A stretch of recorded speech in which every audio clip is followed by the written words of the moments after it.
our intention is to see how best we can get the leaders to focus on what we think and what a large part of the world thinks are the right issues. Our intention is very much to be a champion of Global South. We do think that there are issues out there which need to be brought to the table.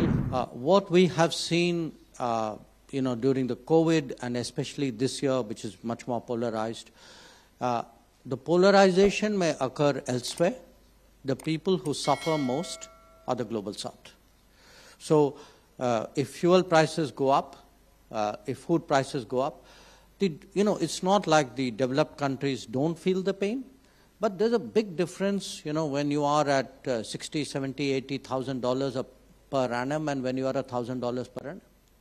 So those who don't have any margins, who have no savings, who are already kind of on the edge, they don't have that ability today to take the pain which this polarization is spreading around the world.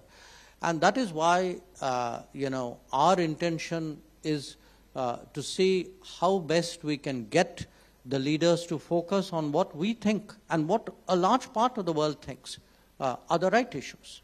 And, it's not something which is necessarily in specifically in India's mind. Our process of consultation, I travel around, the Prime Minister meets a lot of leaders at different ways. We get a sense of what the world feeling is. We do think that there are issues out there which need to be brought to the table, and definitely, how do you keep the sustainable development agenda? How do countries deal with debt? How is it that climate change is not affected by a lack of additional resources? These are all issues today, and our intention is very much to be a champion of Global South and find ways. And that's why the majority of our guests who were brought in, please note, are actually from the Global South.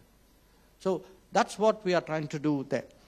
On the second issue, the global commons issue, it's a very good question, because again, what we have seen maybe in the last decade is more countries are acting nationally, and the ability to work together to protect and preserve and nurture the global commons is actually decreasing. And the idea that one or two countries can bear this burden sometimes has used to happen in the past. I think that era is now behind us. So again, our intention going into G20 is very much to look at collaborative solutions for many challenges, including some of the issues which were highlighted. But associated with this, just look also at things which are happening. They may be happening outside the G20, but it shows a mindset which we will be taking into G20. Some of you would have read recently about, there was a satellite from Bhutan, which was launched just a few days ago. Or, as you saw during, COVID, our willingness to work with a lot of countries in the Global South.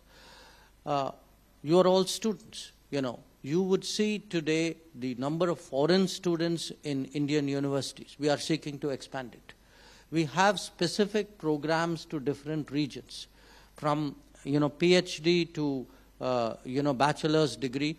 How do we actually get more students in? We are looking at distance health and distance education as ways of connecting more with the people.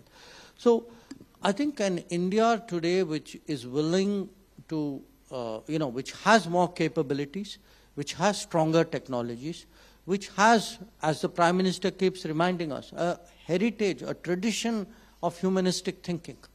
I think we can actually, demonstrate a difference. Now, whether other countries share it or not share it, that is up to them. But at least from our point of view, we can show, okay, I had this opportunity, I used this opportunity to the best, to the world's good.